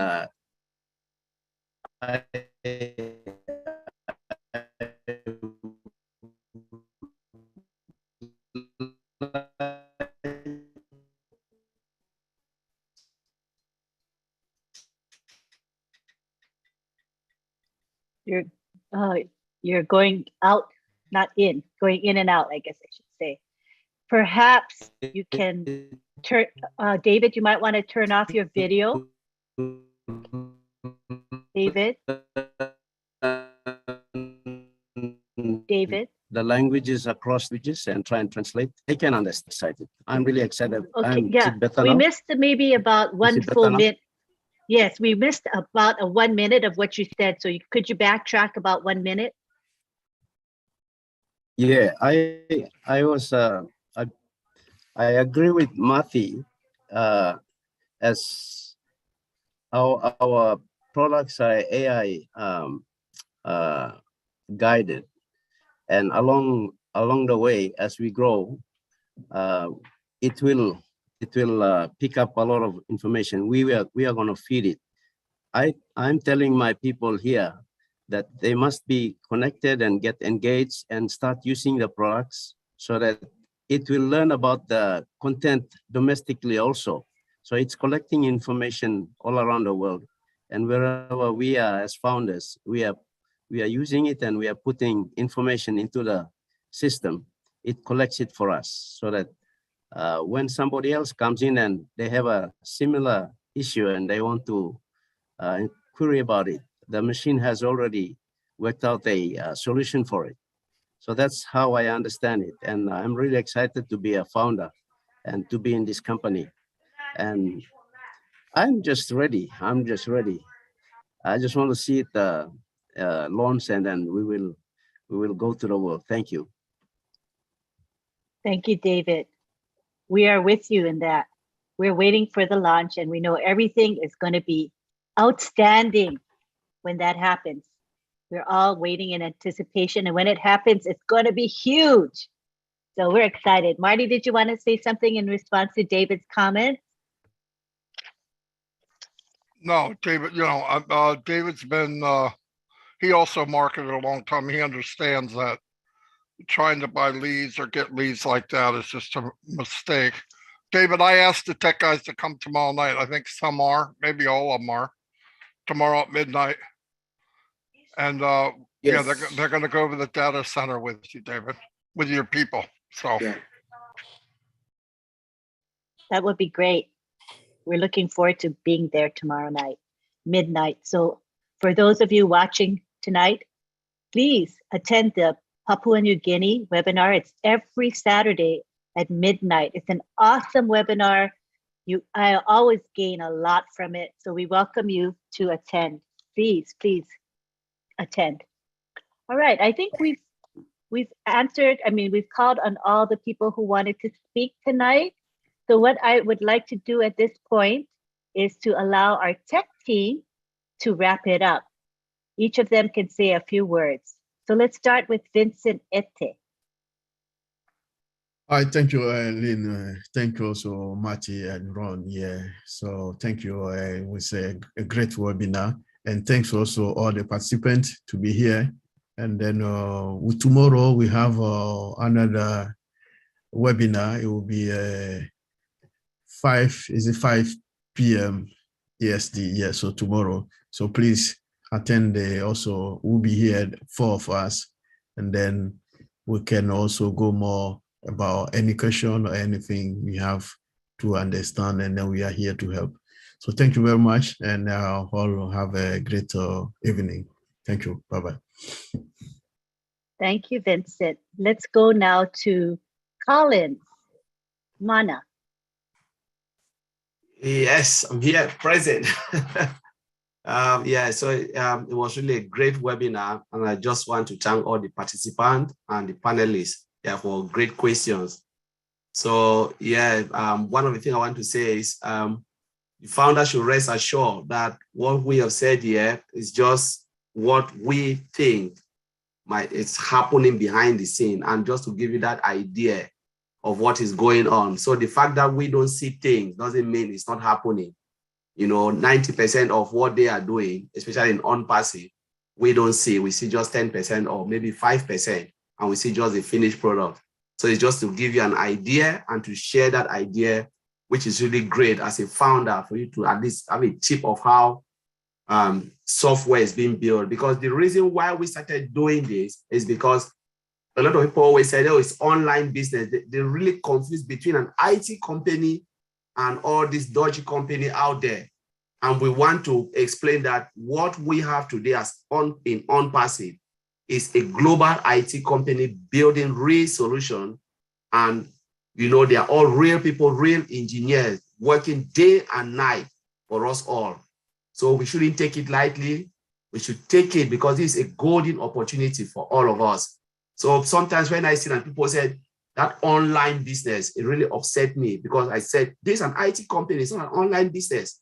It's typical, it's nothing that has ever been done before. This is new, and honestly, I don't really blame those who don't really understand it, but maybe with time, they will understand what on-passive is all about.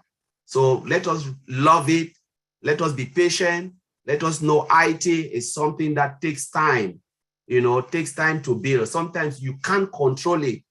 I will say for myself today, bro, Oliver called me. I was running a program. I couldn't have control. I was supposed to deliver a week ago, but I'm 2 days behind because the technology is doing its own thing. So it's beyond my control. So there is nothing I can do. And I believe most of the IT people face this problem. This is a typical thing. When you are building software, you don't have control over it. The machine will do it in its own time. If it says 2 days, it's 2 days. There's nothing you can do. You can't push it. So I just want all of us to rest assured and know that we are in good place and we should enjoy and trust the process. Thank you, Lynn. That was very, very reassuring. Thank you. We have next Oliver Fonte. from the United States. Go ahead, Oliver. Yeah, I want to thank everybody, the participant, and that it was a great webinar and good questions. And come again next week, Friday, and tomorrow we'll have another one. Like my brother Vincent said, 5 p.m. Saturday for the OTEC, same topic, but we are going to go details a little bit in it, and continuous delivering is going to keep us ahead of the game. As the CEO said, we are going to be ahead of the game with continuous delivering. Thank you. Thank you. And lastly, we'll have Bob Takusi take the floor.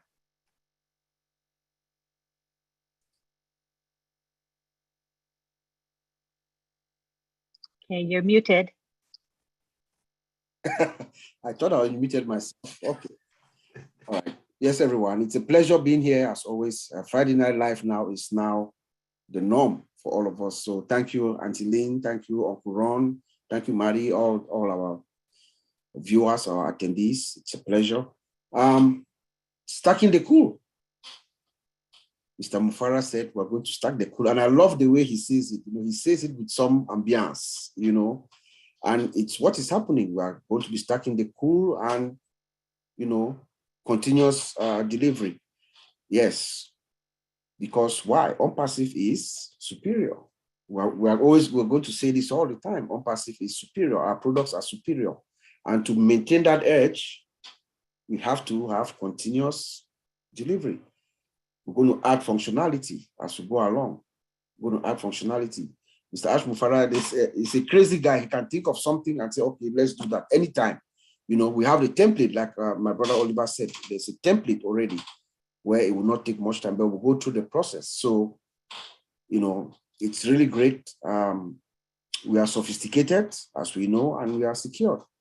So all we need to do is just hunker down a little bit.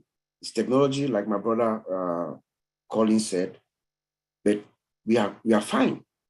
Ash Mufara, one of the stories that will be told about OnPassive is the time it took for it to be delivered.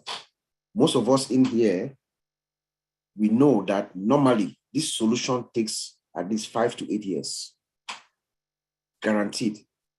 So Mr. Ash Mufara, as he is, only him alone knows, how it is done. That's one of the stories that will be told about OnPassive. Those who are going to write about OnPassive, the people who are going to come and investigate, and the other engineers who will come and figure out, try to look, when everything is revealed to the public, the work that has been done, they will be like, wow, how did he do it? So I just want to thank everybody for coming again tonight. I hope you learned something. And like Brother Colin said, this is just informational. We're just here to just break things down as much as we can. You need not know anything about the workings of OnPassive. We are founders. The system is automated, it's integrated, it's working for you. You need not know anything that's happening in OnPassive. All what you really need to know is how to log into your back office, connect your wallet to your account, and make sure you can download the money when the old wallet is available. Really, So let the system play out for us. We have a founder who is on top of the game, a strategic thinker. Every step that Mr. Mufara takes is strategic and important for the benefit of all of us. So I'll leave you with that, and I hope to see you, some of you, tomorrow at our OTEC Pros webinar, and also at the Papua New Guinea webinar at midnight. Thank you, Auntie Lee. Back to you. Thank you very, very much. I see that we have in the house some leaders here, and I want to make sure they have an opportunity to speak. There's Julie Wynn sitting there, but I think I don't know if she can come and unmute herself, but she's welcome to. Julie, if you would like to speak, feel free to. You're not obligated to. I also noticed we have Key Wendell, who joined us tonight toward the latter end. If you would like to speak, just raise your hand. We also He just signed off. Oh, he did? Okay. Yeah. He's working, so he was trying to take in as much as he could. We also have Chris Johnson, who's not co-host, but he's in the panelist list. Chris, did you want to say anything? Or are you still there? He was there. Maybe he just dropped out. No, he's in. Unmute him. He's in. Okay. Let me find him. He what? See, I don't see him right now. Hey, Lynn, you need a new pair of glasses. If you can't see this big head, I don't know what's going on with those glasses you got on. Oh, what? Are you under C, the letter C? I'm under, oh, Marty put me under super. He put you under super? What? Superfly. Marty changed my name again. Well, how the heck am I going to find you? So silly. Okay. Hey, great job, guys. Of course, you know, actually, I know what you're talking about. When you talk about foundations, basically layman's terms, thanks, Marty, for putting me in my big head. Hey, layman's terms, we have everything in place. The foundation was built, the security is there, and we're going places, folks.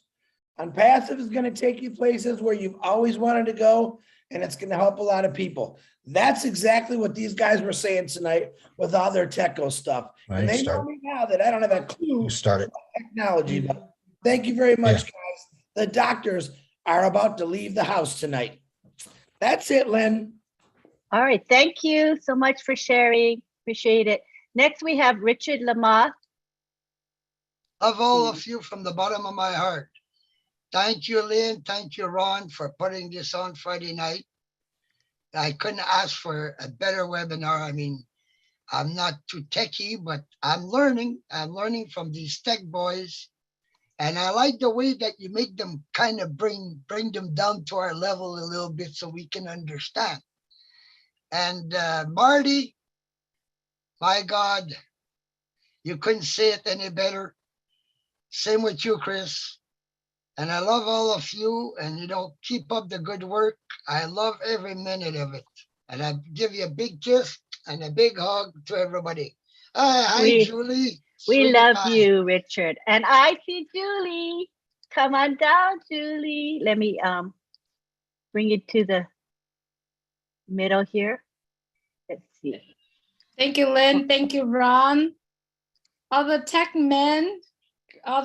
men behind the scene, thanks so much for everything that you guys are doing. I just wanted to come on here and say congratulations, everyone. If you are founders of OnPassive, I wanted to congratulate you. We are in the good place, in the good time. And remember, OnPassive is the resident of Khalifa Tower. So let's all be proud to be part of this. Just congratulations, everyone, all of us. So, and if you are in Orange County, or if you have friends or anyone in Southern California, we do have a live event. Please share. If you have guests, friends, family member, just let us know. We'll take care of them. Thank you, Ron. Thank you, Lynn. Thank you, all the tech guys. See you tomorrow. We appreciate you. Thank you, Julie. Somebody renamed you Peacock. Who is that, Julie? It's a peacock. It's a peacock with pretty tails. Yes, Thank pretty you, feathers. I love it. I love it. All right. Thank you. I see we have Dr. Bill Williams in our participant list. Would you like to say a few words, Dr. Williams? I sure would. All Very right. good program tonight, guys. Lynn, kudos to you bringing all these stars back to talk about tech. Yeah, I was a webmaster for many years. As the internet got started, I was a webmaster building websites, and I'm excited about what's coming up with this whole program we have where we don't have to build the websites anymore. They're going to be automated for us. It's so hard to build a website that most people never would attempt it. And then all those who weren't keeping up with it quickly ran out of being up to date. And so after about 5 years of doing it, I gave up and stopped doing it because it was just too hard to keep up with all the new changes that kept coming every year. So when we have a team like we have in Hyderabad doing the work, and we get to reap the benefits, that's so much value, high value. And we're going to be really enjoying that from now on, knowing that people that are keeping up with it are going to always be in front of us and not have to learn it ourselves. Good points. Thank you, Dr. Williams. Appreciate Reporting it. from the beach, St. are you- Augustine Beach. Wow. Your background is that's a snowy background you got there. Yeah, that's a real place here in St. Augustine. The sand dunes and the fences. Is that Florida? St. Augustine, Florida. Yeah, cool. Never Good been deal. there. It's beautiful. Good. He's right. Good to Is it? see all of you guys tonight. And this is much warmer than Boston. Yes, it is. Boston was freezing cold for me. My goodness. All right, we have Guido Kamanzi. Go ahead, Guido. Hello again. Can I ask Dr. Bill a quick question on the website he just talked about? So, Yes, Dr. sure. Bill, so you mean the system will be able to build a website for ourselves? We're not gonna do it manually? That's my question. Yeah, they'll build them automatically for us from start to finish, but we'll have the ability to tweak them and change them as we wish. Does that answer your question, Guido? Oh, wait, sorry, gotta unmute you. Yeah, How was thank that? you, Bill. Thank you, Dr. Bill and Lynn. Thank you. I appreciate it. You're most welcome. Because All I've right, tried to build one too for 5 years, and I couldn't be able to build even the homepage. Well, you're in good shape now that you're in OnPassive. Everything will be done for you. Thank you. No sweat. Easy going. Success is guaranteed. That is why we are in OnPassive. Everything is done for us. Automation is the name of the game. All right. So we're all in great shape. So at this time, I think we're ready to wrap it up. Marty, did you want to say final comments before we end? Marty? Tech guys, great job. Ron, Lynn, always good. You almost have up to 300 people. That's crazy on a Friday night. Very good. Tech guys, you're getting better every week. Pretty soon, I'm gonna need your autograph now while you'll still sign it. Anyway, that's all I have. Okay, I think we're ready to wrap up then. Appreciate everyone for being here. Ron, did you want to say anything? Ron Halbert, my co-host. Just want to thank everybody for joining us tonight. Thank you, tech guys, for coming on and doing your thing. You're great. And I hope everyone has a good weekend. And OnPassive is at the top. So your ears are going to pop. At the very top, right? That's right. The That's very right. top. Mm-hmm. Good night, everybody. And I'd like to, at this time, just thank the people that have supported us. Marty DeGarmo, who always hosts this webinar. We appreciate him for that. Chris is there to post our webinar in the back office and do other behind the scenes efforts. Julie's always there for us as well. Thank you to Bill Musk, who creates our graphics week in, week out. He's always there for us. We appreciate Bill very, very much. And to all of you, who are our participants or attendees, we thank you from the bottom of our hearts because if we didn't have you, we wouldn't have Friday Night Live. So we love you to pieces and we appreciate your loyalty. We see the same people coming in week after week, asking to be on the panel. They want to be engaged. You're really special to us. So we love you. We thank you. Come back and see us next week, Friday, same time, same channel, 8 p.m. Eastern time. At this time, I'm going to unmute everybody and everyone can say bye-bye to each other. All right, everybody's unmuted now. Hello. Night, everybody. Night. Night, everybody. Too much, Chris. Friday. Happy Friday. Everybody, From you, get a slice.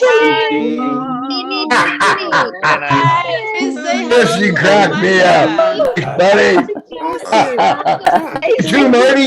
Everybody was amazing. Thanks, Lynn. Have a Dear. Coming to get you. Hey, my brother Chris. Yeah. Thank you,